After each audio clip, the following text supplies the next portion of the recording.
Welcome to Healthcare Unbound, a podcast powered by Clarify Health, where healthcare's changemakers discuss ways to advance care outcomes, cost, and affordability. Hi, everyone, and welcome to Healthcare Unbound, powered by Clarify Health. I'm your host, Dr. Jean Drouin, founder and CEO of Clarify Health. Today, I'm here with a very special guest, Dr. Zeke Emanuel. Zeke is Vice Provost for Global Initiatives at the University of Pennsylvania, co-director of Healthcare Transformation Institute, an oncologist and medical ethicist with a Ph.D. in political philosophy. I could go on, but then we wouldn't have much time left to talk. Zeke, welcome. Great to be here. Terrific. So Zeke, you have spent a good portion of your career in and around value-based care, value-based payment models, trying to get all of this to scale. How is it that you first got into this?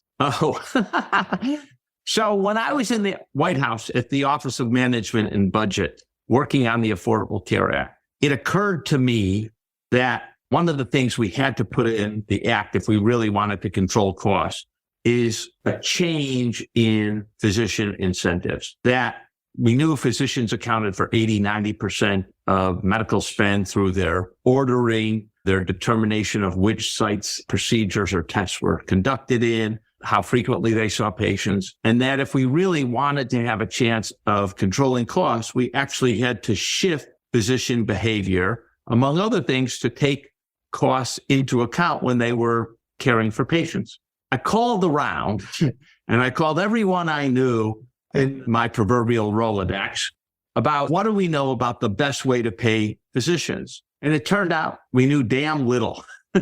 And we knew virtually nothing. We had not really tested a lot of alternative payment models over the previous 20 years.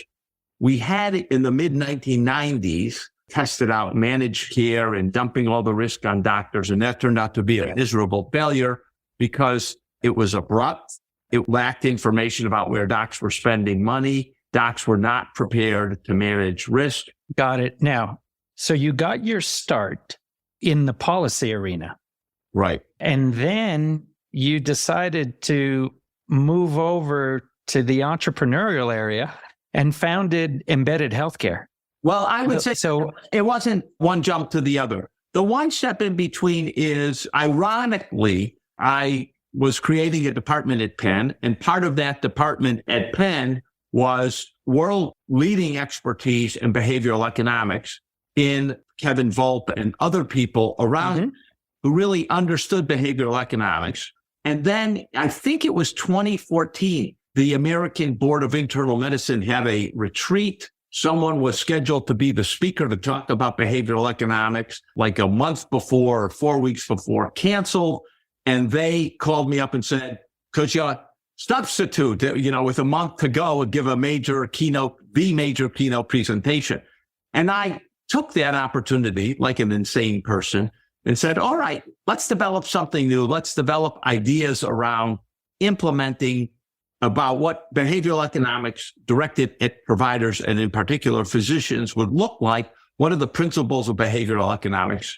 And what do they communicate in terms of principles of how we should structure incentives, both extrinsic financial incentives, but also intrinsic incentives for them? And I sort of laid that out in the summer of 2014. And then we developed a paper on that with some examples. We created a working group to try to develop further these ideas. And then we realized, well, let's start some pilot projects. We realized that we had some good ideas, and that led us to trying capitation with incentives in Hawaii, other kind of incentives with other payers. And we then had the final penny drop, which is if you want to take an intervention and you want to scale it, so not just do it as an academic exercise for a paper, you really need to have a company. You can't do these kind of things on a not-for-profit basis. I would say that the key change in my thinking about that was catalyzed by Bill Gates, who wanted us to think about how to change and was a big believer, is a big believer. I don't think he's changed one iota that you need. It's not so much the for-profit motive, but it's the kind of things that startups can do: raise capital, hire people faster than academics and not-for-profits can, deploy them in things like sales, which turn out to be really important. You actually have to get this adopted. So you need a product client fit. Anyway, so that was the step that led us to create a company. It also was my belief that, or a little bit frustration, I would say, with CMMI and the government in being slow in, I think, effectively deploying value-based payment and taking what they've learned about things related to bundle payments and not generalizing them and not making them a permanent part of the payment reform. So that's fascinating. And it's the first time actually that I've heard the bridge of being asked to give the keynote, and that as part of the catalyst of adding on that layer or that idea of behavioral economics on top of the value-based models, if you will. Okay, so you start embedded healthcare. Yeah. Reflecting on that journey, if you will, what were some of your biggest lessons as you went for scale? Well, I would say that the biggest lesson is, or two big lessons, is having adequate capital, which every startup except the startup by academics realizes. I mean, we started up with literally pennies in the pocket instead of multiple millions that you probably need, and underappreciating the importance of sales and getting into market. I would say a third deficit that we had is realizing that if you were going to value-based payment, that you were stuck, or you were one of your barriers, as it were, was the contracting cycle with physicians and providers. And that if you were changing that contract and not using the contract, that delayed deployment, made it patchy and things like that. And that we had to rethink how you would deploy value-based payment given that contracting cycle.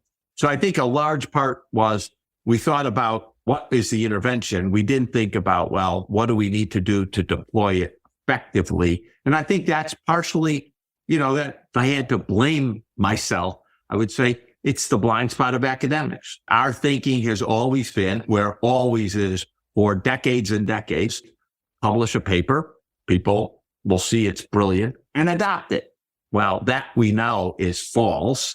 That causal pathway is not the one that happens. And the need to actually go out there and get adoption, both adoption by payers that'll sponsor it and adoption by providers to implement it, takes marketing, sales, meetings. And one of the things when I did get that aha moment, I realized, at least regarding the providers, getting them to adopt, we have a very good model about how to get physicians to adopt things. The pharmaceutical industry has taught us. They sure have. Yeah. Detailing, go to the doctors, into their office, talking to them about how much they're prescribing, which patients this is good for, giving them some material, taking down all the barriers to that prescription. That has for decades been very effective for the pharmaceutical industry. And we realized we need something similar to that if we want them to adopt a payment change, because it requires them to change their behavior. It requires an incentive that is salient to them. It requires infrastructure changes and information about how often they're doing it, where they need to change their behavior to. You can't just say, well, go to lower cost places. They don't know what the cost of lower cost places is. You got to educate them about it. So when you formed the company, or in the first few years, what was the big idea that you were seeking to go and test out in the market? Because you did have quite a bit of success, and it sounds like you had a very deliberate idea to test the approaches that you were deploying out there. Do you want to share for the listeners a little bit of what is it exactly that you went out to prove and where you're at to the extent that you're able to share? Well, I would say the following. Transformation of physician behavior requires 3 I's. I1, incentives. Physicians need to be paid to do the change, or the change has to be revenue positive for them.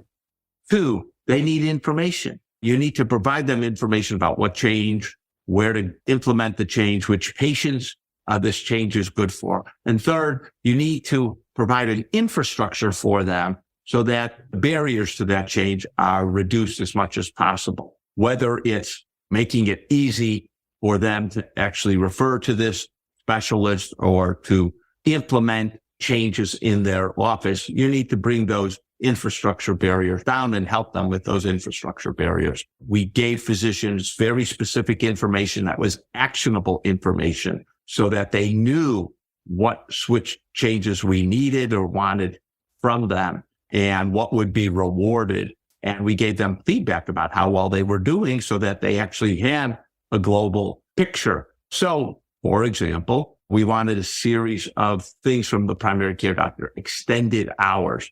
In the early days, before COVID, we wanted them to use virtual interactions, whether texting or telephone or video interactions. We wanted them to have weekend hours so patients could, if need be, come into the office at some period over the weekend.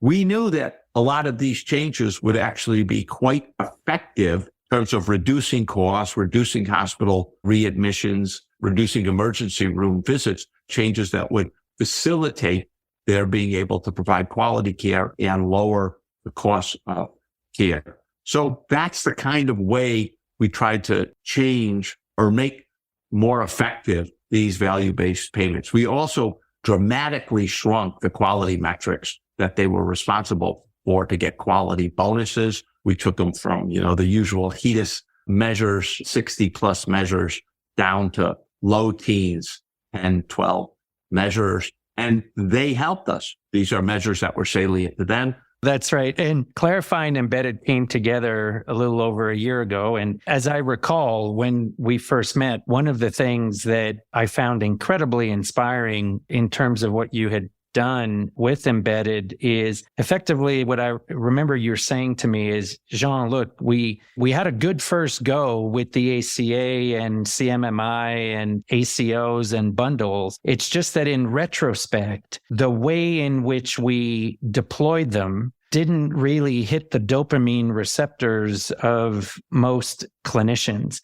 And effectively, what you've been doing is working with those from the field of behavioral economics to take that thinking on incentives, apply it to these programs, and then say, hey, when we do that, we start seeing a different kind of result, both on primary care spend, and that's more that capitation and ACO type model.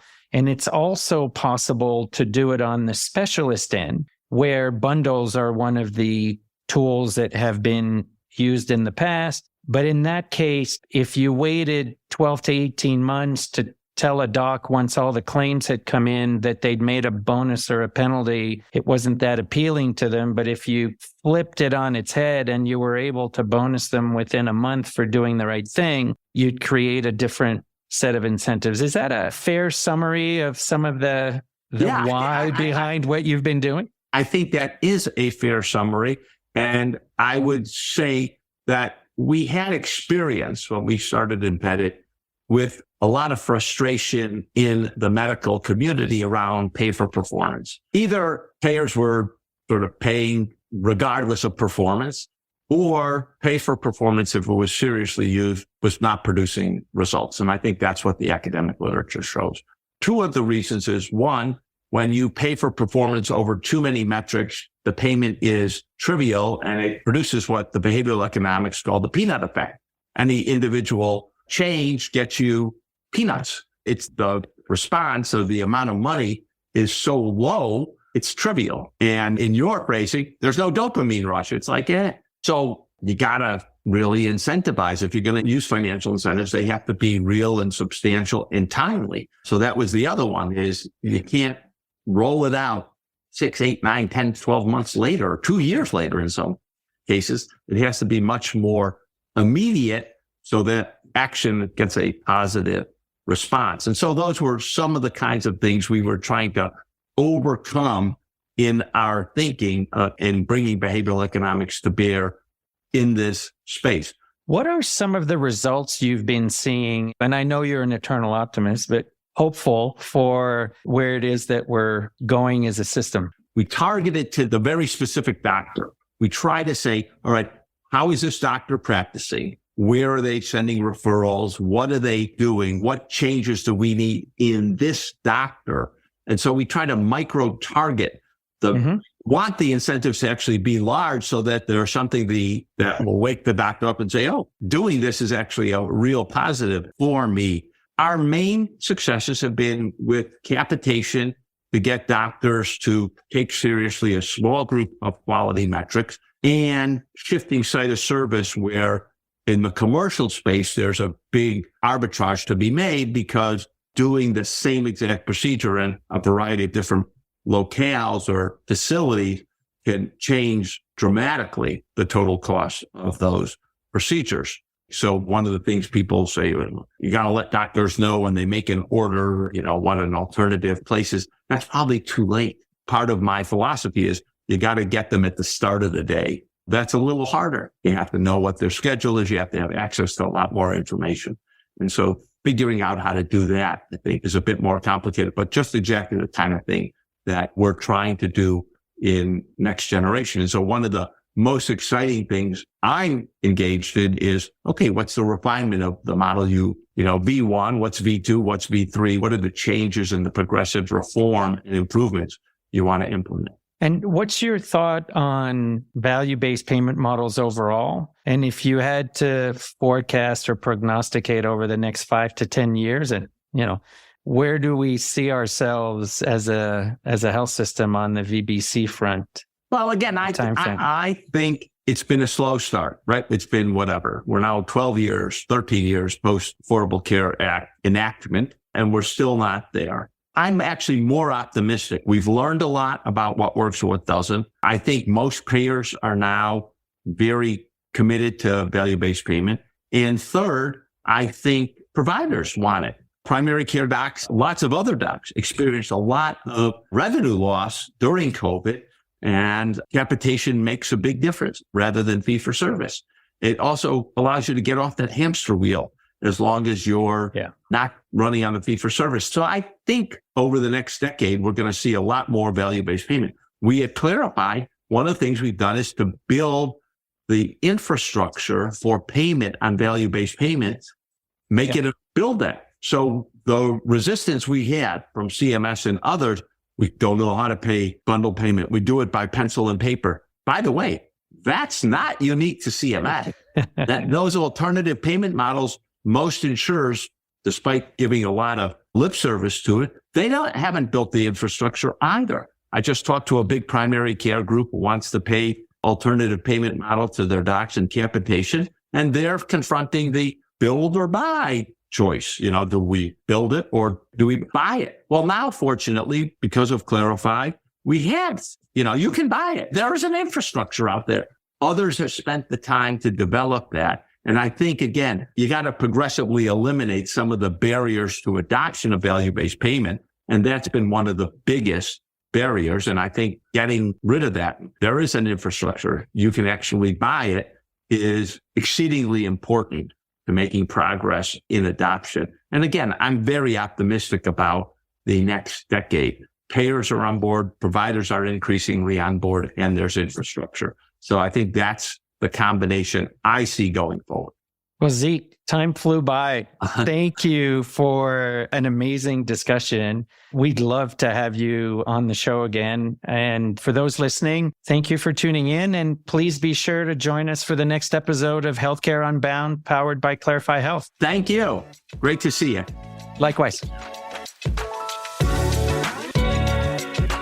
Thank you for listening to Healthcare Unbound. We hope today's episode was insightful. If you want more information on how Clarify Health can help you, please visit clarifyhealth.com.